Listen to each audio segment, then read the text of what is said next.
또 많은 쌤들의 리얼 입시 토크, 거침없는 입담으로 입시의 새로운 패러다임을 제시합니다. 입시 본색. 여러분 안녕하십니까? 또 일주일 만에 뵙습니다.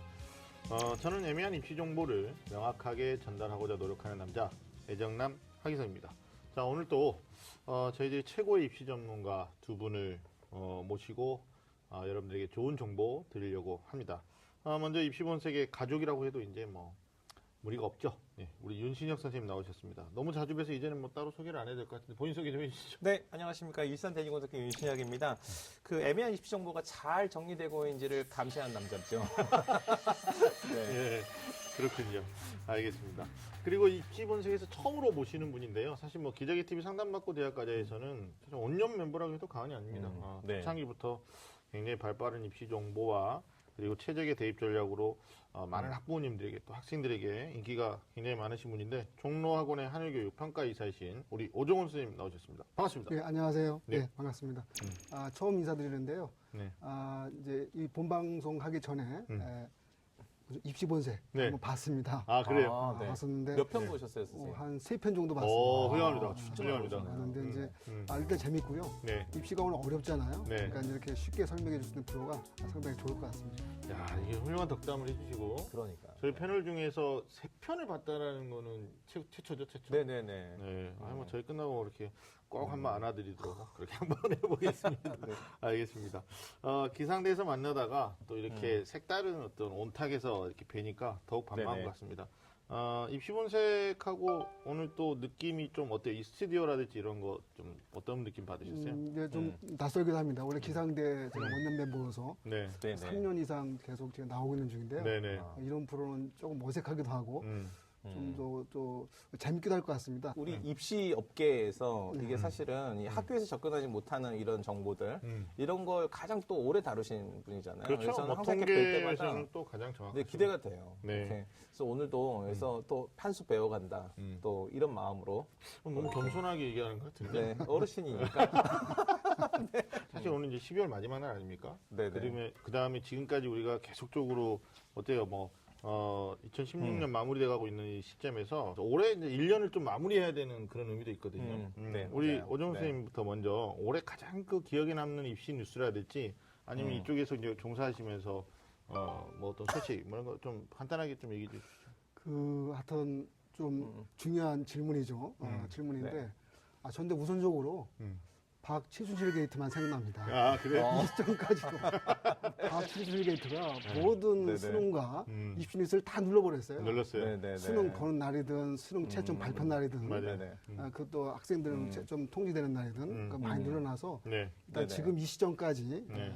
박치순실 게이트가 생각나고요. 네. 그 다음으로 뉴스에 떠오르는 것이 네네. 올해 수능 어려웠다. 어려웠다. 불수능. 네, 맞아요. 그리고 2대 입시 부정 사건 정유라. 네. 네네. 모든 수험생 학부모들한테 아주 커다란 어떤 네네. 원한이 들 만한 정도의 말을 많이 해서 네. 하여튼 그것이 생각나는데 원래는 뭐 수시에서 어떤 어느 네네. 대학에서 얼마 뽑고 또 네. 이제 어느 네네네. 것이 뉴스가 됐다는 것이 맞아요. 기억이 나야 되는데 네. 이 시점까지도 그게 기억나니까 상당한 정도 충격이었던 것 같습니다. 담화 발표하시는 줄 알고.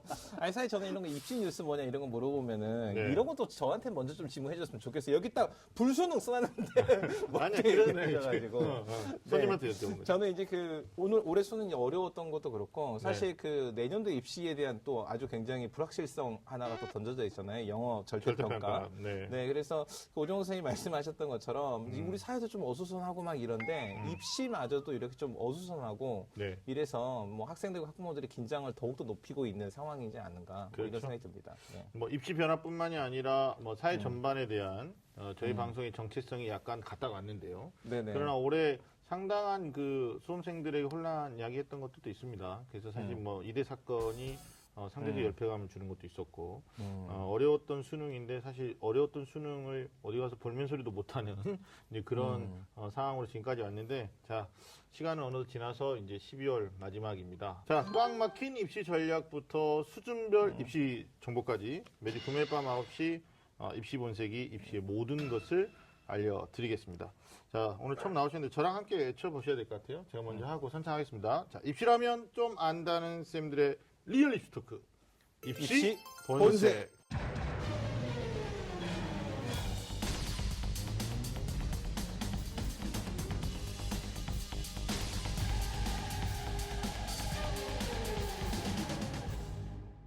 저희들이 수능 치른 다음에 줄기차게 계속적으로 이어왔습니다. 사실 뭐 영역별 분석 관계 가채점, 실채점 분석했었고 또 정시 전략 거기에다가 이제 네네. 2주에 걸쳐서 상위권, 중위권 성적대별로 전략까지 했었죠. 네네. 어떻게 보면 11월, 12월을 저희가 그 어떤 누구보다도 TBS에서 바쁘게 보내지 않았는가. 네, 맞습니다. 라는 네네. 생각도 들어요. 2017학년도 수험생을 위한 정시 이야기. 오늘이 이제 그 마지막 날이고요. 오늘 또 한 해를 마무리하는 시간이기도 해서 또 하루 앞둔 날이라서 그 긴장감이 네네네. 우리가 맞습니다. 또 오늘 정시 최종 점검에 대해서 다시 한번 이야기해보고 고민해 보려고 합니다. 자, 내일이죠. 12월 31일 그러니까요. 정시 점수가 시작됩니다. 올해 내년보다 원서 접수 시기가 늦어졌습니다. 그래서 연말이죠. 그리고 연초 이렇게 바쁜 날을 우리가 보내고 있는데 사실 이제 31일부터 4일까지 진행되는 원서 접수에서 우리가 뭐 그냥 지나칠 수 없는 부분들이 있습니다. 결판을 내야 되는데 우리 선생님들한테 좀 물어보죠. 정시 원서 접수 하루 앞두고 마지막으로 절대 놓쳐서는 안 될 거 어떤 거라고 생각하세요? 예, 딱 두 가지인데요. 뭐 네. 마감 날짜는 보통은 알 겁니다. 그죠? 근데 마감 시간이 대학별로 좀 다른 경우가 있어요. 통상 맞아요. 5시, 오후 5시에 마감하는데 대학 때 어느 대학은 오후 6시, 네네. 7시 마감 대학도 있단 말이에요. 그래서 그렇죠. 마감 시간 꼭 놓지 말고 딱 체크해 주셔야 되고요. 또 가장 중요한 것 중에 하나가 뭐냐면 오늘 이제 방송하는 이날 수시에서 2월된 모집 인원이 최종 정시 모집 인원이 발표가 됩니다. 그렇죠. 네. 반드시 대학 홈페이지 찾아가셔갖고 몇 명이 이제 모집하는지 사실 이 정시라는 것은 가장 중요한 건 등수입니다. 등수. 네. 점수로 합격한다기보다는 등수죠. 100명이면 네네. 100등 안에 들으면 되는 거예요. 그렇죠. 그러니까 네네. 그 모집 인원이 가장 중요하니까 네. 모집 인원 꼭 체크해야 된다는 거. 마감 시간, 모집 인원. 네. 두 가지를 말씀드립니다. 어떻게 두 개 다 중요한 건데 다 얘기해버려요? 아니. 또 있어요. 아니, 그, 오정 선생님이 굉장히 디테일한 부분을, 우리 네. 이제 뒤에도 이제 다루는 그런 그렇죠. 내용, 네, 디테일한 부분을 말씀을 해주셨는데, 저는 이제 그, 내가 상위권이든 아니면 중위권이든 상관없이 가장 중요한 게 있다고 생각해요. 그러니까 일단 첫 번째는 내가 지원하고자 하는 이번 입시에서 네. 나의 점수의 특징을 잘 이해하고 있는가. 네. 그래서 내가 가장 유리한 점수가 뭔지 이 특징을 잘 이해하고 있는 거 하고요. 그다음에 내가 정보를 다 지금 검토를 했는가. 이것도 지금 오정훈 선생님이 2월 인원이라든지 이런 것 말씀해 주셨는데 네. 이런 정보를 빠짐없이 다 내가 검토했는가 이거 하고요. 무엇보다 전 중요한 게 과연 지금 내가 이제 지원을 앞두고 있는 이 상황에서 내리고 있는 이 결정이 진짜 나의 결정이었는가. 그러니까 이게 왜냐면 다른 사람의 어떤 판단에 의해서 의지해서 내가 어떤 결정을 했다면 이 결과를 내가 나중에 책임지기 어렵거든요. 그렇죠. 그래서 반드시 이게 나의 깊은 성찰, 깊은 고민을 통해서 얻어진 그런 결정인가 이거 꼭 확인해야 된다고 생각합니다. 아, 좋은 얘기입니다. 저는 이제 한 가지 덧붙이자면 우리가 계속적으로 방송에서 얘기했던 것 중에 하나가 지원 네네. 원칙이죠. 네네. 그러니까 올해 꼭 갈 거냐 아니면 다시 한번 반수를 통해서 도전할 거냐 아니면 재수를 불사하고 공격적인 지원할 맞아요. 거냐. 네네. 그럼 이게 학생 한 명 개인의 결정으로 판단할 수는 없는 거고 부모님하고 경제적인 네네. 지원해 네네. 주시는 분들하고. 그래서 사실 이렇게 어려운 수능일 때 원서 접수하는 게 쉬운 일은 아니거든요. 모든 걸 마무리하고 새로운 한 해를 맞이하면서 뭐 네. 큰 소망도 내놓고 가족끼리 덕담도 나누고 해야 되는데 음. 실제로 17학년도 원서를 써야 되는 정시까지 오신 분들은 어떤 그런 분위기 조성이 안 될 것 같아요. 그러나 가족끼리 큰 힘이 되셔야 될 것 같고 저희들이 네. 오늘 방송을 통해서 전달해드린 내용들이 또 한 번 되짚어 봐서 이제 전략이 되면서 가족끼리 조금 보듬는 그런 네네. 매개체가 됐으면 좋겠다라는 생각을 갖습니다. 우리 두 분 선생님 강조하셨던 것도 우리 학생들이 반드시 기억했으면 좋겠고요.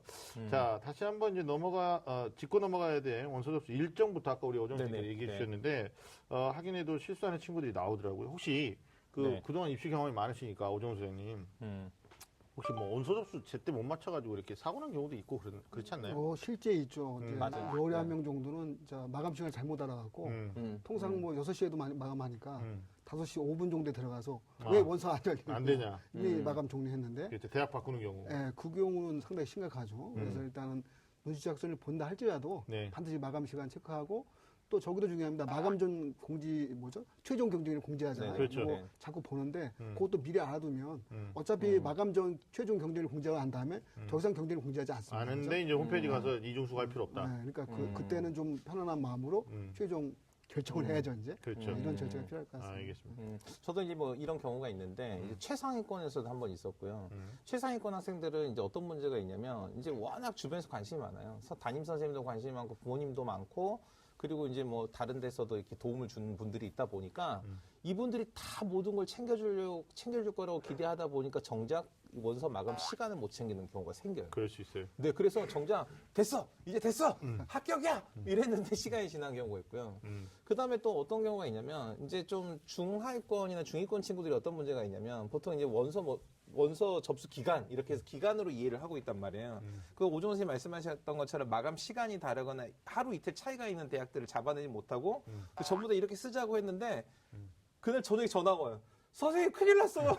저 내일인 줄 알아요. 이런 경우가 많아요. 실제로 있었어요. 많아요, 네. 많아요. 그럼요. 다시 한번 신중하게 네네. 좀 일정, 시간 이런 것들을 좀 체크하시면 좋겠다라는 생각이 드는데 정시 원서 접수 기간이 대학별로 좀 확인해보고 가겠습니다. 윤시현 선생님. 네네. 31일부터 시작은 또 하지만 토요일이다 보니까 2일 네네. 월요일 날 시작하는 대학도 대부분이죠? 네, 그래서 상당히 많은 대학들이 이제 주요 대학이라고 볼 수 있는 대학들이 보통 2일 월요일부터 원서 접수를 시작하는데요. 뭐 네. 서울대, 연세대, 고려대, 건국대, 경희대, 서강대, 성균관대 등이 상당히 많은 대학들이 2일부터 시작을 합니다. 그래서 기간은 한 2일부터 4일 정도까지 원서 3일간? 접수를 하고 3일간 예. 접수를 하고요. 그다음에 이제 시작 날짜가 중요한 게 아니잖아요. 원서 접수는 그러니까 마감하는 날짜가 언젠지 그것보다 중요한 게 오종훈 선생님 말씀하셨던 것처럼 마감 시간이 다르거든요. 그래서 마감 시간이 5시에 마감하는 대학도 있고 6시에 마감하는 대학이 있으니까 자기가 지원하는 대학의 마감 시간도 정확하게 알 필요가 있습니다. 알겠습니다. 정신 눈치 작전이다라는 말을 저희가 지난주에도 계속적으로 반복하고 있는데 경쟁률을 확인하고 마지막까지 좀 심사숙고하겠다. 네네. 지원 결정을 하겠다라는 학생들이 굉장히 많습니다. 특히 이제 아무래도 재학생들보다는 졸업한 학생들이 여기서 좀 여유가 있는 것 같아요. 31일 토요일부터 접수를 시작하는 대학도 오종훈 선생님 있죠? 예, 아마 이제 또 성질 급한 학생들은 뭐 눈치 작전 보고 그냥 넣는 경우도 있습니다. 근데 저희가 원서 아이들 쓰는 상황들 보면 대략 미리 쓰는 학생들은 대략 어떻게 생각하죠? 일단 점수가 좀 여유가 있는 학생들 실제 열야 두세 명 정도는 그냥 미리 넣어놓고 나서 우리 학교 오지 말라 이런 의미로 원서 쓰기도 하고요. 그런 학생들이 10월 30일 또 이제 이제 원서 초반에 쓰는데 네. 또 31일부터 원서를 접수하는 대학은 일단 뭐죠? 2대 숙대를 제외한 네. 주여대들이 많이 합니다. 덕성여대, 서울대, 동덕여대가 일단 32일부터 접수를 하고요. 네. 그리고 이제 카톨릭대, 광운대, 서울시립대, 서울과기대, 그 주요 대학들이죠. 그리고 네. 상명대, 서울교대 등도 30일부터 시작합니다. 그래서 일단 뭐 시작한 날짜는 뭐 사실 중요한 건 마감 날짜가 더 중요하긴 맞아요. 하겠지만 네네. 네. 그래도 원서를 제일 먼저 넣고 싶다. 이런 학생도 또 나옵니다. 그냥 또 뭐 선명성 경쟁. 또 그런 도전. 선명성 경쟁으로 네.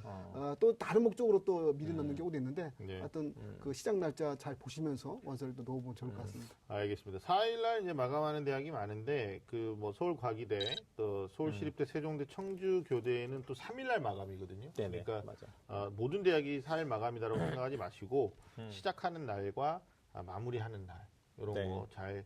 왜냐하면 시작하는 날도 체크를 안 해놓으면 내가 쓰는 대학이 원서 접수 끝나버렸나 이렇게 당황할 수도 있어요. 이게 사실 아무것도 아닌 것 같은데 네. 긴장을 하면 정말 말도 안 되는 실수가 나오거든요. 그렇죠. 실제 수능 고사장에서 제가 직접 본 건데 어떤 학생들도 있냐면 문제 정말 너무 열심히 풀어서 뿌듯해서 답안 마킹을 안 한 학생도 있어요. 오 마이 갓. 네, 정말 그런 학생이 있어요. 네, 그러지. 네네. 우리나라죠? 우리나라 이야기예요. 네. 그러니까. 또 하나 언급하겠습니다. 접수하다 보니까 네. 좋아요. 이런 거 막 하셔도 돼요. 가군, 나군, 다군 네. 이제 각 군별 한 개 구만 넣잖아요. 그렇죠. 네네. 근데 군의 모집 대학도 있습니다. 근데 뭐 이들 대학들은 워낙 또 저 점수대가 높아서 네. 아무나 되는 건 아니지만 그래서 저 특성화 대학이라 할 수 있죠. 이공계, 네. 카이스트, 카이스트. 뭐 제지스트, 그쵸, 네네. 지스트, 유니스트 이들 대학은 가나도 상관없어요. 그냥 먼저 넣어봐도 됩니다. 그래서 그렇죠. 보통 저희가 이공계 특성화 대학들 보면 대체적으로 합격선이 연고대 정시 합격선 정도 존에서 나타나니까 네. 좀 밑줄의 번전이죠, 그죠? 네. 그러니까 한번 넣어보는 것도 중요할 것 같은데 주로 원서 접수 일정도 대체적으로 주요대 원서 접수 일정하고 비슷합니다. 조금 날짜 차이가 있긴 하지만 뭐 군의 모집 대학도 관심을 갖는 거 중요할 것 같습니다. 네.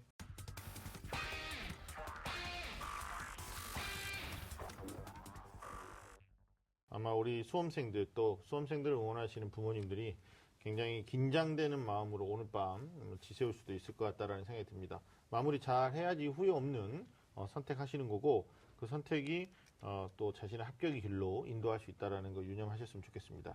자, 오늘 정시 원서 접수 직전에 꼭 살펴봐야 될 사항들에 대해서 우리가 얘기를 해야 되는데 수험생들이 원서 접수 앞두고 가장 궁금해하는 것들이 있어요.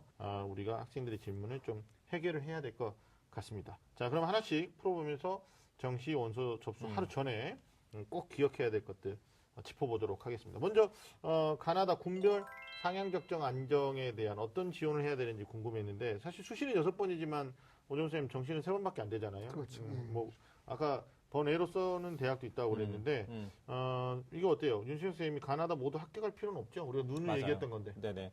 이게 제가 이번에 수시에서 이제 그 좀 도움을 줬던 친구하고 상담했던 친구가 수시 첫 번째 합격할 때 엄청 기뻤거든요. 두 번째 대학 합격했다고 해서 기뻤어요. 근데 이게 세 개를 합격하니까 이게 좀 기분이 안 좋은 거예요. 이게 쓸 때는 또 그렇지 않아. 반성이 네. 막 되더라고요. 네. 그래서 그 친구는 엄청 이렇게 기뻐했는데 네. 그 지원을 할 때 이제 전략적으로 생각하면 그런 거죠. 그러니까 세 개를 다 합격할 필요가 없고, 그러니까 가나다군에서 하나 정도는 안정적으로 해서 충분히 합격할 수 있는 그런 지원을 하고 나면, 그다음 나머지 두 개는 본인의 이제 지원 목표가 있잖아요. 그러니까 반드시 진학을 해야 된다거나 아니면 뭐 재수가 가능하다거나 이런 거에 따라서 뭐 소신 지원을 하거나 아니면 보다 더 적정 지원을 하거나 뭐 이런 것들이 가능해야 된다고 생각합니다. 네. 오종훈 선생님도 뭐 상담받고 대학가에서도 학생들 계속 정시 상담 도와주고 계시잖아요. 네. 보통 가나군에서 전략 짜고 다군은 아무래도 상향하거나 아니면 버리는 형태로 쓰나요? 어떻게? 그렇죠. 이제 지금 보통 이제 뭐죠? 상향, 이제 적정, 안정 이렇게 설계할 때 보통 학생들이나든지 수험생 일반적인 표현은 뭐 3승 전략이냐, 3무 전략이냐, 그렇죠. 3패 전략이냐. 3패 전략. 보통 1승이라고 승이라는 전략은 통상적으로 최초 합격자권에 들어서 처음 딱 발표했을 때 합격 이렇게 그렇죠, 그렇죠. 결정나는 경우. 맞아요. 보통 이제 무승부라고 해서 보통 무라는 표현들은 최초 합격자에는 들어가지 않지만 추가 합격자 또 몇 맞아요. 번 발표하잖아요. 네. 추가 합격자에 걸렸을 때 보통 무승부 됐다는 표현을 맞아요. 쓰고 패는 어차피 뭐 질렀으니까 떨어질 거 당연히 가고 불합격 이런 경우인데 통상적으로 이제 상위권 학생들은 이제 가나군에서 또 모집 인원을 또 뭐죠 상위권 대학에서 많이 뽑습니다. 네. 다군은 그만큼 적다 보니까 가나군에서 당연히 이제 안정이나 적정 대학을 선택하고 다른 군은 이제 그 반대로 소신을 써야 될 것 같고요. 네. 중위권 이하는 이제 조금 이제 가나다 다군에 폭넓게 그 뭐죠 모집 대학이라든지 인원이 펼쳐져 있다 보니까 그렇죠. 소신, 적정, 안정을 좀 계단식으로 써보는 것들. 어느 한 군데는 적어도 적정 안정을 쓰는 그런 나머지를 소신 쓰는 또 상향을 쓰는 네. 이런 전략이 필요할 것 같습니다. 아, 좋습니다. 의미 없게 쓰지 말고 다 의미 있게. 그러니까 오종호 선생님이 아까 그 3패냐 뭐 3승이냐 뭐 승패를 설명해 주셨는데 패를 써도 버리는 게 아니고 이유 있는 패여야 된다는 거예요. 충분히 자기가 고민해보고 될 수도 있을 거라는 가능성이 있어야지 그걸 쓰는 거지. 뭐 그런 것들은 이제 마지막에 점검하고 고려해보는 게 필요하다고 좋습니다. 생각합니다. 정시 원서 접수 D-1 수험생 궁금증 두 번째입니다. 음악 나가나? 빠밤 뭐 이렇게 BGM 나가나? 그거 나가지 않을까요? 모르겠네. 자, 치학 과목, 치학 영역에 따라서 유리한 대학에 대한 정보인데 어렵게 출제다 보니까 인문계 국어, 자연계는 수학을 못 봤다고 걱정하는 수험생들. 어떻게 보면 인문계 핵심 과목이고 자연계 핵심 과목인데 네네. 이럴 때 이제 치학 영역에 대해서 반영 비율이 낮은 대학을 선택하는 게 뭐 어떻게 보면 전략적인 전략이겠죠. 우리 앞에서 계속 얘기했던 건데요. 그럼 윤시영 선생님 인문계인데 국어에 취약한 학생들이 유리한 대학 좀 몇 가지만 짚어주시죠. 전국을 다 살필 수는 없어요. 네, 맞아요. 네. 이게 취약 과목을 극복할 수 있는 방법에 네. 대한 전략이 충분히 수립됐는가, 뭐 이런 관점으로 논술 질문이 아니랄까 봐 또 이걸 첨삭하고 돼야 되는데 일단은 뭐 그 주요 대학들 중에 그런 대학들이 있습니다. 이제 몇 개의 대표적인 대학을 말씀을 드리면 네. 뭐 아주대 경영학과 같은 경우는 일부 인원을 수학에 나영하고 영어 한국사로만 선발하니까 국어에 네. 취약한 학생들이 네. 그럼 국어를 배제하고 지원을 해볼 수 있고요. 그렇죠. 충명여대 통계 같은 경우도 인문을 이제 따로 뽑는데 네. 수리 나영과 사탐 한국사 필수고 국어 영어 중 하나를 선택하니까 어디로 내가 뭐 가시죠? 국어를 못했다면 영어를 선택하면 되고요. 네. 뭐 둘 다 못했다고 그러면 좀 쉽지 않지만 그러니까 핸디캡을 극복할 수 있는 그런 전형들인 거죠. 뭐 서강대 같은 경우도 수학이나 영어는 32.5% 반영을 하지만 국어는 25% 정도 반영이 되니까 네. 국어에서 취약했다면 좀 그 과실을 좀 줄일 수 있는 거고요. 숭실대 뭐 경영학부 경제학과 등도 뭐 국어가 조금 부족했어도 네. 상대적으로 조금 그걸 극복할 수 있는 그런 전형을 가지고 있습니다. 그렇죠. 그러니까 뭐 아예 반영하지 않거나 그, 뭐 네. 세 개만 반영하는 대학 이런 것도 생각할 수 있는데 네 개까지도 한번 얘기를 해보셨습니다. 네. 오종훈 선생님 자연계 학생 중에서 혹시 수학을 못 봤다. 그러면 고려해볼 만한 대학 좀 알려주시죠. 네. 어쨌든 수학에 취약하게 되면 네. 선택적으로 반영하는 대학을 찾아야 됩니다. 근데 주요 대학들 가운데 없긴 하지만 그 또 나머지 대학들 찾다 보면 있으니까 예를 들면 뭐 삼육대 같은 경우는 탐구에다가 국수형 태기, 그러니까 태기 반영한 대학들이 일부 있습니다. 그러니까 그렇죠. 이런 대학들을 사실 찾아봐야 되는데 아마 수험생 학부모들 가시는 데는 좀 더 높은 대학이잖아요. 네. 그런 경우는 그렇게 많지는 않습니다. 많지 않으니까 일단 지금까지 아마 내일 원서 쓰니까 대부분 이제 결정이 됐을 텐데 더욱 중요한 것은 현재 심리에 대한 파악이 좀 더 중요할 수 있다. 네. 그래서 내일부터 아니면 2월 1일부터 계속 경쟁률 체크하는 거죠. 그냥. 네. 체크해봐서 경쟁 대학 간에 어디가 좀 비어 있는가 이런 흐름들 찾아서 마지막 한 장 정도는 그런 쪽에 한번 질러보는 것도 좋지 않을까 봅니다. 그렇죠. 수시하고 다르게 정시는 일단 뭐 가나다 3개 쓰는 거기 때문에 경쟁률이 3대 1이야. 뭐 이러면은 네네. 사실 빠져나가고 말씀하신 기적적인 일들이 벌어날 수 있는 거죠. 음. 물론 이제 모든 학생들이 점검하고 체크하셨겠지만 또 오늘 본방을 처음 보시는 학생들도 있을 수 있어요. 그래서 자연계대 수학을 좀 못했다 그러면 역시 가천대 일반 전형이 두 개 영역을 반영하는 것도 있고 일반 전형 오늘 뭐 국수영탐 중에서 2개 선택하는 구조도 있으니까 역시 자연계에서 숙명여대 의료학과도 예, 그렇게 이제 수학을 10% 정도 의류니까 좀 그런 게 있어요. 예, 그래서 특별히 이제 숙명여자대학교가 그 특정 영역을 망한 여학생들을 구제해 주려고 하는 그런 예, 어떤 그 학과별 전략들이 좀 있어서 유심히 좀 보실 필요가 있을 것 같습니다. 여기서 한 가지 더 언급을 하면요. 네, 학생들이 그래도 가장 많이 선호하는 것 중에 하나가 홍익대 자율전공학과가 그렇죠. 맞아요. 네. 4개 영역 중 택삼입니다. 그죠? 네. 그 어느 한 과목을 망친 학생들이 버려도 좀 되는 있잖아요. 거죠. 그죠? 그 버리는 쪽 학생들이 홍익대 자율전공을 선택을 많이 하는데 잠시 여기서도 좀 조심할 게 뭐냐면 그 택삼을 하기 때문에 점수가 꽤 높아져요. 아, 그럼요. 네네. 그러니까 제가 이런 부분에선 획기적으로 망쳐서 세 개만 뽑으면 확 올라가는 학생들. 네네. 이런 학생들은 절대 요리하고 네. 애매하게 점수 올라가는 학생들 있잖아요. 네네. 네. 맞아요. 이 학생들은 조금은 이거 지원할 때 좀 네. 주의할 필요가 있다는 말씀을 드립니다. 아무래도 정시는 수능 점수가 가장 중요하니까 뭐 경쟁률 또 반영 영역 이런 것도 잘 따져야겠지만 본인의 점수가 지원 가능권에 있느냐 없느냐 그걸 이제 먼저 좁혀놓고 생각해야 된다는 말씀 해주신 것 같습니다. 자, 세 번째죠. 우리 수험생들이 궁금해하는 건데 이건 이 명제는 진짜 오래된 명제예요. 학과냐 아니면 대학이냐 이게 문제인데 사실 수시 때는 6장이나 쓰다 보니까 학생들이 굉장히 폭넓은 선택을 했을 거예요. 네. 정시다 보니까 이게 굉장히 신중해질 수밖에 없는데 두 선생님 의견도 좀 궁금합니다. 우리 윤신혁 선생님부터 학과입니까 아니면 대학입니까? 조언을 좀 해주시죠. 그러니까 사실 이게 그 학과냐 대학이냐 이걸 너무 단적으로 어느 하나를 맹신하다 보면은 실패를 할 수 있거든요. 네. 그러니까 예를 들면 제가 이제 그 입시 지도를 했던 학생 중에 한 명이 이제 학과만 보고 아주 지방으로 갔단 말이에요. 아, 근데 이제 또 한의학과를 갔어요. 네. 한의학과를 갔는데 공부는 너무 좋은데 삶이 너무 힘들더라. 네, 문화생활? 이렇게 해서 문화생활보다도 그러니까 내가 여기까지 와서 뭐 이런 생각을 좀 많이 했다고 하더라고요. 그러니까 이게 학과냐, 그 다음에 또 이제 대학도 문제가 되는 게 뭐냐면 이제 그냥 대학만 보고 갔더니 그 학과 수업을 하나도 못 따라가서 이런 학생들이 주로 뭘 하냐면요. 1학년도 끝나기 전에 공무원 시험을 계획하거나 아니면 취직을 해야겠다고 생각하고 도서관에 자리 잡는 친구들이거든요. 이게 사실은 두 가지가 다 좋은 방향은 아니라고 생각합니다. 그러니까 저는 학과냐 대학이냐 이거보다는 뭐 미래적 관점에서 이게 나한테 기회가 될 만한 선택이냐 이런 관점이면 오히려 더 바람직하지 않나. 그러니까 전과가 좀 이렇게 자유롭게 좀 잘 이루어진 대학이 있습니다. 맞아요. 네네. 네네. 전과 범위가 뭐 정원의 30%라든지 네네. 10% 이게 대학마다 좀 다르단 말이에요. 그러니까 좀 더 대학에 좀 더 알아봐서 전과가 어느 정도 잘 되는지를 살펴볼 필요가 있고요. 그 전통적으로 내려오는 그 대학 브랜드도 무시할 수 없는 측면이 있어서 또 시험률도 되게 또 중요하잖아요. 이런 종합적인 고려를 좀 머리 복잡하지만 네네. 종합적인 고려를 해서 선택을 할 수밖에 없지 않느냐 보고 있습니다. 아니 진짜 어디 갔니 그랬더니 저 고등학교 4학년 올라가는데요 이런 애도 있단 말이에요. 네네네. 그러니까 제가 이 얘기를 왜 꺼냈냐면 대학이냐 학과냐에서 고민하는 학생들 중에는 사실 이런 것도 있어요. 그러니까 선생님 제가 반수를 하는데 하나는 합격하려고 해요. 근데 이 대학이 한 학기 듣고 휴학이 되나요? 아니면 1년을 다녀야 되나? 이런 정보도 학생들이 좀 알고 가야 돼요. 그럼요. 그러니까 학생들이 학교에 가면 항상 입학처 홈페이지에만 맴도는데 그쵸. 사실은 대학 일반 홈페이지에 들어가면 사실 요즘 학과들이 이 학과 명칭만 보고는 뭐 가르치거나 뭐 하는지 모르는 데가 많거든요. 들어가면 이 커리큘럼이 세세하게 나와 있으니까 그거 보고 1, 2, 3, 4학년 배우는 거. 그다음에 이 학사 일정뿐만이 아니라 학칙이 어떻게 되는지 꼭 봐야 돼요. 오종 선생님 말씀하셨던 것처럼 뭐 복수 전공이라든지 전과라든지 아니면 뭐 학적 이동이라든지 뭐 이런 것들을 실시하는 대학들은 어느 정도 인원을 얼마만큼 어느 시기에 하는지도 미리 알고 가면 선택에 도움이 되죠. 그러니까 저는 또 이제 학교 알림이라고 있어요. 대학 알림이라는 게 있는데 그러니까 그 대학의 이게 이 교수 1인당 학생 비율은 얼마 되는지부터 시작해서 재정, 그 다음에 취업률까지 다 공개하고 있는 정보 사이트가 있으니까 네. 이런 것도 사실 지원을 마지막까지 이제 고민을 할 때 학생이 충분히 검토해야 되는 정보 중에 하나라고 볼 수 있죠. 사실 상위권보다는 중위권, 중하위권 학생들이 그런 정보를 조금 네. 더 자기 걸로 만들려고 해야 되지 않을까라는 생각을 해요.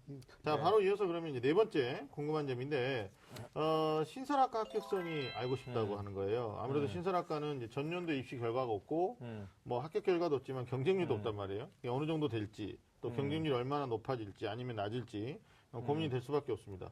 윤시 선생님, 신설학과에서 주목할 점 우리가 앞에서도 얘기한 것들이 있었는데, 뭐 네네. 특이학과 이런 일단 거, 그 신설학과가 어떤 건지 먼저 좀 이해를 해봐야 되는데 그렇죠. 요즘 그 뭐 창조 경제 뭐 이런 얘기하면서 많이 들었던 이야기는 나 창조 얘기 나오면 약간 그런 게 오정호 선생 지금 못 푸셨어요. 돌발 에너자이즈, 돌발 에너자이즈. 네. 근데 이게 그 사실은 이제 뭐 정책의 실패 유무하고는 상관없이 이 분야에 대한 건 상당히 중요해요. ICT 분야가 사실은 인포메이션, 그다음에 커뮤니케이션, 테크놀로지거든요. 네. 그러니까 정보와 지식이 그냥 머물러 있는 게 아니라 이게 인간의 사회에서 융합되고 우리한테 활용되기까지의 과정이에요. 그래서 ICT 분야에서 좀 제일 중요한 게 BMW예요. BMW 하니까 벌써 뭐 차박구나? 뭐 이런. 그건 아닌 것 같아요. 네네. 네, BMW인데 이게 BMW가 뭐냐면 빅데이터. 그다음에 M이 뭐냐면 모바일. 그다음에 W가 웨어러블. 그래서 이런 분야가 지금 신설학과로 굉장히 많이 있어요. 숙명여대 같은 경우도 보니까 맞아요. 2018년도까지 프라임 사업을 하면은 공대가 한 뭐 50% 가까이 육성되는 이런 맞아요. 건데 네. 그러다 보니까 신설학과가 많이 생겼어요. 뭐 건국대 KU 융합과학기술원 신설 이래서 상당히 그 지원자들한테 다양한 혜택을 주면서 학생들을 그 전폭적으로 모집을 하고 있고요. 그다음에 또 눈여겨볼 만한 게 이제 한서대학교에 이게 한서대학교가 항공 교육 관련해서 인프라를 상당히 많이 가지고 있는 학교인데 네. 이 한서대학교가 기존 항공학부와 다르게 항공융합학부라는 걸 신설했어요. 얼마나 이 스케일이 큰지 놀랄만한데 이게 영어학과, 중국학과, 일본학과, 그러니까 어학 계열이죠. 여기부터 네. 시작해가지고 네. 국제 협력해서 공항 홍보, 행정 정보, 공항 건축 토목까지 해서 어디까지 나오냐면 항공 신소재의 환경에 항공 운항의 정비, 그다음에 드론까지 되어 있으니까 야, 대박이다. 그러니까 비행기의 시작에서부터 끝까지 그러니까 어느 정도 가늠이 되시죠. 그다음에 네. 동덕여대 화학, 뭐 화장품학과, 네. 뭐 토탈 뷰티, 뭐 이런 이제 기성세대에서는 뷰티 얘기하면 가늠할 안 수 되는데 없는 지금. 뭐 이런 아니 지금 이제 오늘 본격적으로 지금 가보자는 이런 분위기인데 이 창조 뷰티 네, 이런 저 거 좀 준비돼 민감해요. 있습니다. 네, 네. 민감합니다. 그래서 이런 신설학과들에 대한 건 예측이 안 되잖아요. 네. 왜냐하면 많은 사람들이 관심은 가지고 있지만 기존의 입시와 관련된 데이터가 없다 보니까 이런 주의가 필요하죠. 아마 오종호 선생님은 뭐 이런 데이터도 준비하고 계시지 않을까요? 진짜 모집 인원 우리가 이제 늘어나는 과도 있고 신설되는 과도 있으니까 실제로 뭐 오랫동안 입시 경험이 있어서 신설학과의 합격선 어느 정도 점수대 예상하시나요? 일단 1차적으로 이렇죠. 신설학과 나오면 대략 입시기관에서 배치표를 만들잖아요. 그 신설학과를 배치합니다. 어쨌든 간에.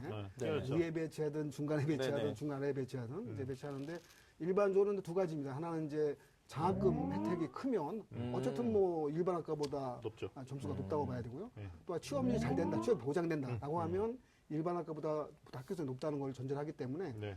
두 가지 측면 때문에 일반 학과보다 조금 점수가 높은 편으로 예상을 하고 있습니다. 네. 다만 뭐냐면 지금까지 경험이 없기 때문에 이렇게 정상적으로 점수가 높아질 수도 있고 때에 따라서는 네. 의외의 또 점수 하락도 맞아요. 나타날 수 있는 부분이 있어서 네. 특성학과라는 것이 때에 따라서 펑크성이 나타날 수 있습니다. 그죠? 네, 왜냐하면 맞아요. 이미 높다고 생각해서 안 쓸 수도 있기 때문에 돌고 빠지니 뭐 그런 틀린 거죠. 부분이 있어서 네. 그두 가지를 예상하는 그런 속에서 좀 빠질 수도 있다. 그러면 이제 마지막으로 다섯 번째인데 같은 군에 있는데 비슷한 두 개의 대학. 이거 네네. 뭐 이거 선택 기준 무엇이 될지 굉장히 고민이 많거든요. 현실적으로는 경쟁률을 통한 이제 합격선이 어디가 좀 빠질 것 같으냐 이걸 가지고 아마 판단할 것 같고요.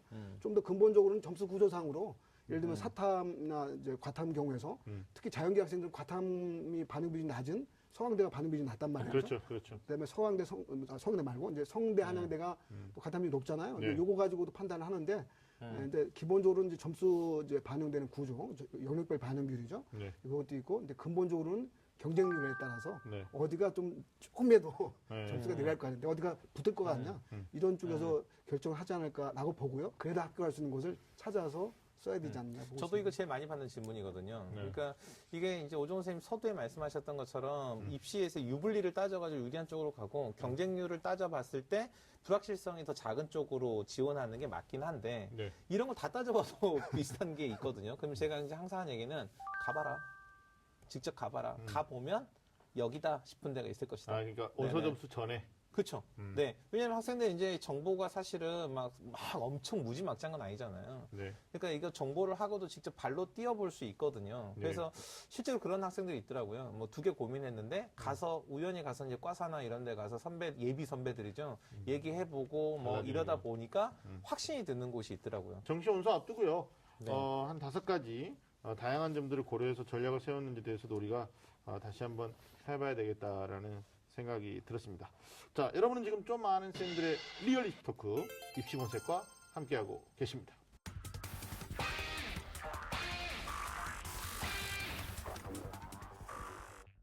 자, 이번 시간은 꼼수로 대학 가기입니다. 봄생남들이 밝히는 입시의 실질적인 조언을 해드릴 텐데 윤시현 쌤, 오늘 어떤 내용이죠? 네, 이제 그 남학생들한테는 조금 미안하지만 사실 수시 때도 정시 때도 그러고 이렇게 여대가 있잖아요. 여학생들만 갈 수 있는. 그래서 오늘은 이 정시로 여대 합격하기에 대한 이야기를 좀 나눠볼까 합니다. 일단 뭐 예전보다는 인기가 좀 다소 떨어졌을지 몰라요. 그렇지만 하여튼 여대는 여학생들끼리만 경쟁한다라는 아주 매력적인 요소가 있습니다. 여대의 장점, 또 여대의 특이점들을 우리가 좀 살펴봐야 될 텐데, 오종수 쌤, 여대에 대해서 어떻게 생각하십니까? 뭐 어쨌든 이제 보통 어느 대학을 갔다라고 생각하면 일반인들이 생각하는 그 대학 레벨 수준이 있습니다. 근데 네. 그게 보통의 여학생들만 전하다 보니까 합격선이 일반 기준치보다는 좀 낮을 수 있죠. 네. 그게 일단 가장 좋은 점이죠. 일단 학교 그렇죠. 들어갈 때는.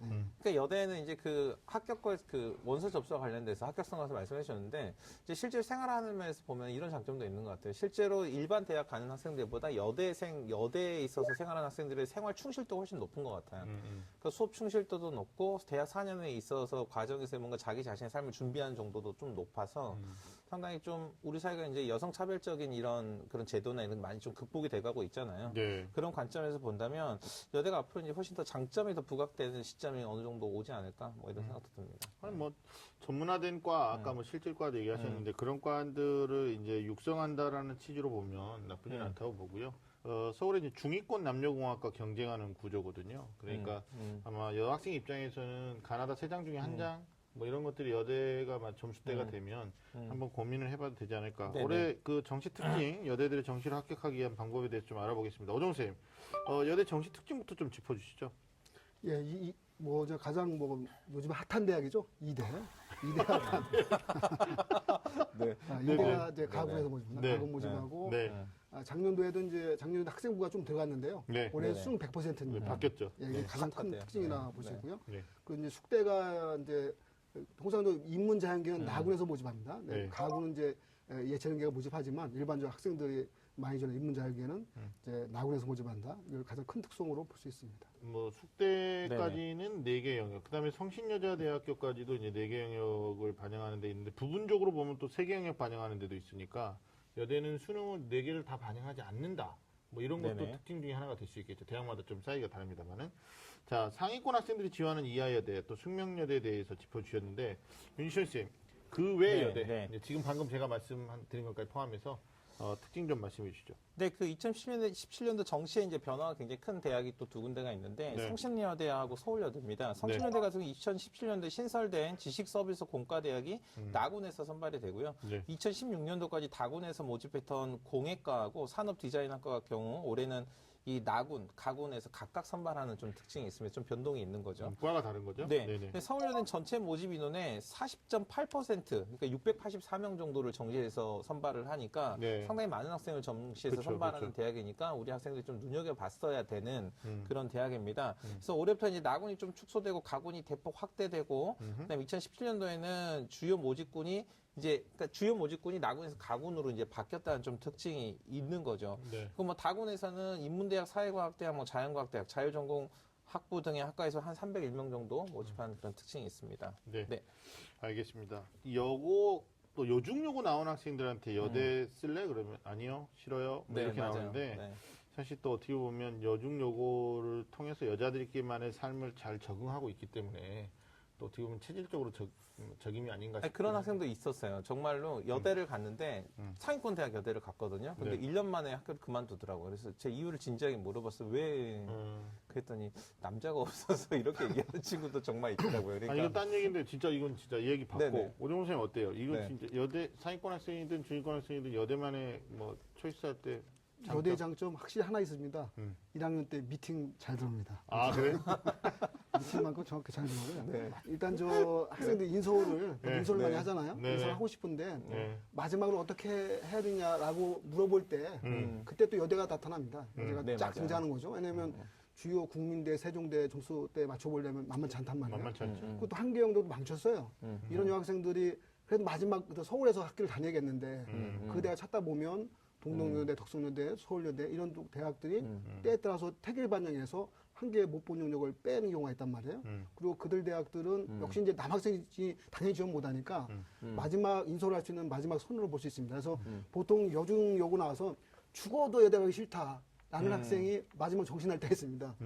그래도 인솔을 해야겠는데 어떻게 해야 돼요? 그러면 여대밖에 없으면 그 당시 그러면 수긍합니다. 그렇죠. 아, 가야지 하면서 수긍하는데 어쨌든 간에 마지막 인솔의 마지노선 정도서의 여대로의 의미도 있을 수 있다는 것도 말씀드립니다. 그럼, 알겠습니다. 네. 그 전체 그 수험생들의 2분의 1이 지원 자격이 없는 상태에서 출발하는 거니까 당연히 안정적인 지원을 노릴 수 있는 데죠. 네. 그리고 이제 여대는 이제 수시에서 되어져 오는 인원이 남녀공학에 비해서 이제 굳이 그렇진 않지만 보편적으로 보면 좀 적어요. 네네. 그러니까 정시에 이제 할당되는 인원들을 좀 참고하셔야 되고 네. 또 하나는 이제 내가 상향 지원을 했을 때 결국은 여대는 여학생만 빠져나간다는 거죠. 그러니까 어느 대학은 정체돼 가지고 많이 빠져나가지 않을 수도 있다. 맞아요. 뭐 네네. 이런 점들을 좀 주의 깊게 생각하셔야 될 것 같습니다.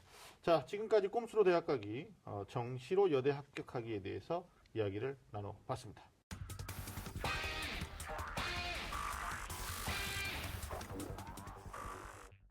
자, 정시 원서 접수 D- 이것만은 기억하라를 주제로 이야기 나눠보고 있는데요. 자, 마무리로 이 시간에는 정말 많은 학생들이 희망하고 있는 희망 직종 1위죠. 교사. 네. 예, 교대에 대한 이야기를 나눠볼까 합니다. 인기 폭발. 교대 정시 전략입니다. 전국에 10개 교대 있고요.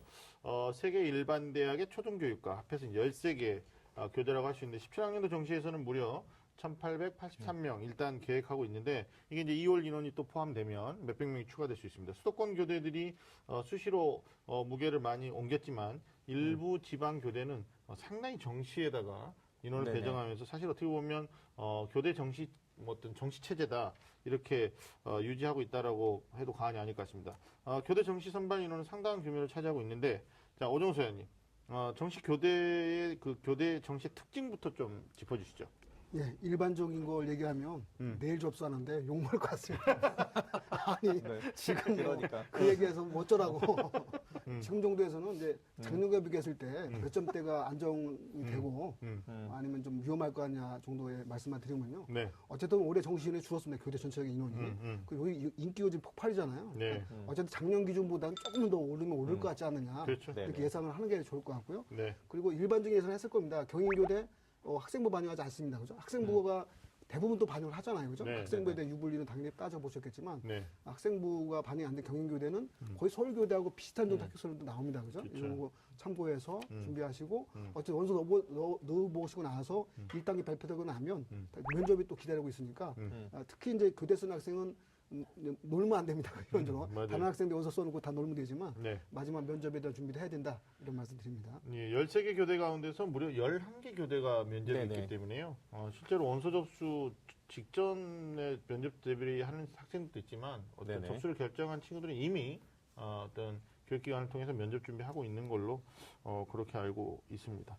자, 그 다음에 이제 그 이하에 대하고 한국교원대, 다군의 제주대를 제외하면 전부 이제 나군에서 선발하고 네네, 있단 네. 말이에요. 그러니까 결국은 본인한테 유리한 곳을 나군에서 어떻게 효율적으로 잘 선택해야 될 것이냐도 특히 이제 앞에서 말씀해 주셨는데 경인교대하고 서울교대는 2단계에서 면접이 30% 이상이란 말이에요. 그러니까 면접 변수도 있는 거죠. 엄밀히 따지면. 네네. 예, 면접으로 뒤집을 수도 있는 거고 아니면 면접 때문에 떨어질 수도 있는 거니까 내일부터 시작되는 원서 접수 교대 지원하기로 결심한 수험생들은 면접을 갖다가 지금부터라도 좀 준비해야 될 것 같다. 사실 전년도 경인교대 면접 기출문제를 보고 대비법에 대해서 이야기를 좀 이어가겠습니다. 오종 선생님, 경인교대 면접 좀 짚어주시죠. 예, 효도법에 대해서 찬반 입장을 선택하고 그에 대한 해결 방안을 논하는 거, 난민 수용 확대에 대한 찬반 입장에서 근거 제시하고 네. 장기적인 방안을 말하는 거 이런 네. 정도 내용이 나왔는데요. 네. 어쨌든 이 교대 정시에서의 면접 문제들은 네. 학교 홈페이지에 다 자세히 기록되어 있습니다. 그죠? 네. 네네. 몇 년간의 기출 문제가 다 수록되어 있으니까 그걸 통해서 예행 연습을 하는 것이 가장 중요할 것 같습니다. 이 단순한 디스커스, 의사소통 능력만 물어보는 게 아니고 어떤 이런 네네. 시사적이고 이슈가 되는 것들에 대해서 가치관에 대해서 많이 물어보는 거잖아요. 일단 선생님. 이런 지금 방금 보여주셨던 그런 문항 같은 경우는 네. 그러니까 일반적인 그 교사로서의 어떤 가치관이나 아니면 교사관 이것만 물어보는 게 아니라 그러니까 그 종합적인 문제 해결 능력 자체를 물어보는 거거든요. 네. 그러니까 왜냐면 교사들이 이 현재 우리 사회를 살아가는 과정에서 이제 후대 아이들을 가르치잖아요. 그러니까 뭐 효도법 같은 경우는 일단 기본적으로는 우리 사회에 지금 효도와 관련된 문제가 심각하다라는 것을 전제로 해서 찬성과 반대의 입장을 선택을 하고 논거를 각각 세 가지씩 이야기를 하고 했으니까 찬성을 선택했다면 반대가 아니라는 걸 입증해야 되는 거죠. 예. 그러니까 거꾸로 그러니까 입증을 하는 것도 하고 그 다음에 문제를 해결하는 구체적인 방안까지 제시하는 거니까 문제를 종합적으로 좀 볼 수 있는 그런 능력이 있어야지만 접근 가능한 거죠. 그렇죠. 그러니까 뭐 이런 걸 뭐 본질적으로 다 알고 있겠지만 내가 교대를 가는 것은 나중에 아이들을 가르치는 네네. 위치에 쓰기 때문에 올바른 어떤 가치관. 그럼요. 예, 네네. 그러니까 뭐 역사에 대한 가치관도 있지만 어떤 충이나 효에 대한 개념 이런 것들이 나올 수 있는데 경인교대 기출문제를 좀 보면요. 아까 우리 오정 선생님 기출문제 나와있다고 그랬는데 이래요. 뭐 초등학교 선생님이 되기로 한 동기를 말해봐라. 이런 거. 지원 동기죠. 예, 네네. 그다음에 많고 많은 교대 중에 왜 경인교대를 지원했냐? 특별한 이유가 있냐? 뭐 이건 다른 대학에서도 물어볼 수 있어요. 네네. 네. 그다음에 자신의 삶에 의미를 부여한 인물 또는 사건을 말해봐라. 그러니까 자기에게 영향을 미친 것들에 네네. 대해서 네네.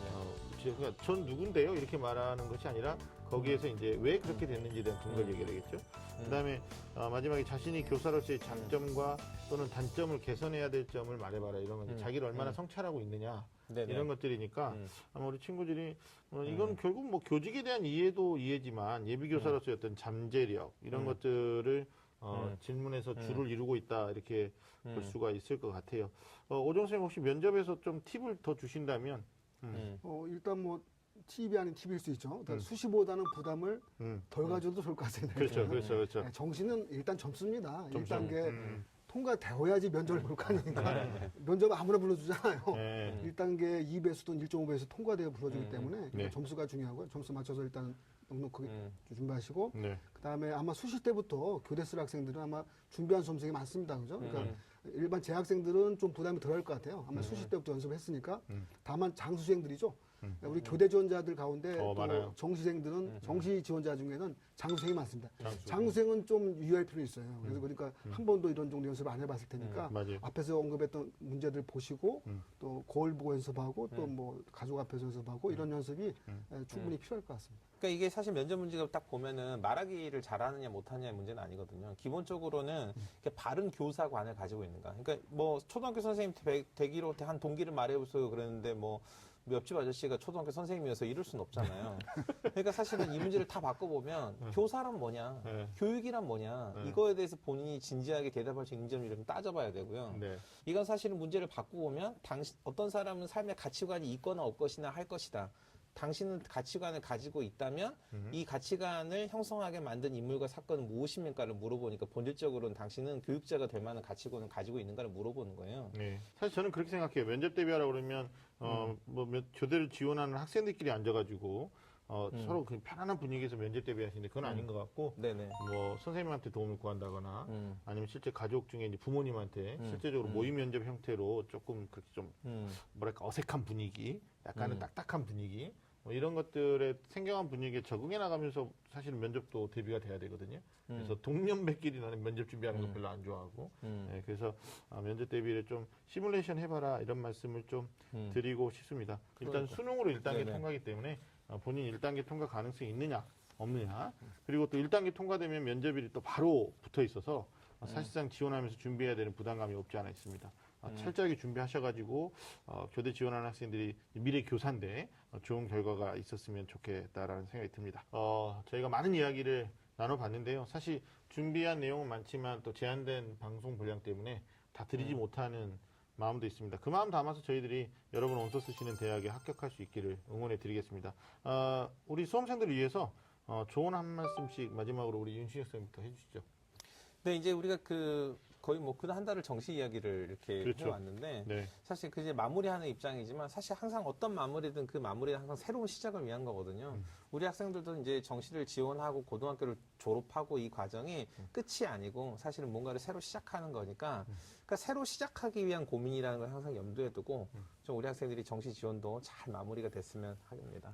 네. 네. 좋은 말씀으로 마무리해 주시죠. 예, 일단 뭐, 아마 이번 정시 원서 접수와 같이 뭐 제야의 종속에 들이면서 원서가 접수가 시작되잖아요. 그렇죠. 또 떡국 먹으면서 경쟁률 체크를 해봐야 될 상황이겠군요.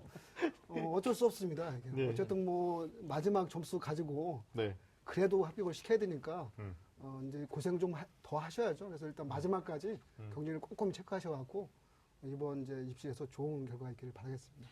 네, 알겠습니다. 사실 뭐 올해 수능을 본 수험생들에게만 정시 일정이 있는 건 아니죠. 사실 미리 경험하고 싶은 예비 수험생들도 사실 본인이 원하는 대학의 경쟁률 추이 같은 것도 이렇게 지켜보는 것도 대단히 중요한 학습이 될 것 같다라는 말씀 드립니다. 2016년 한 해 이제 거의 마무리 돼가고 있습니다. 다들 잘 마무리하셨으면 좋겠고요.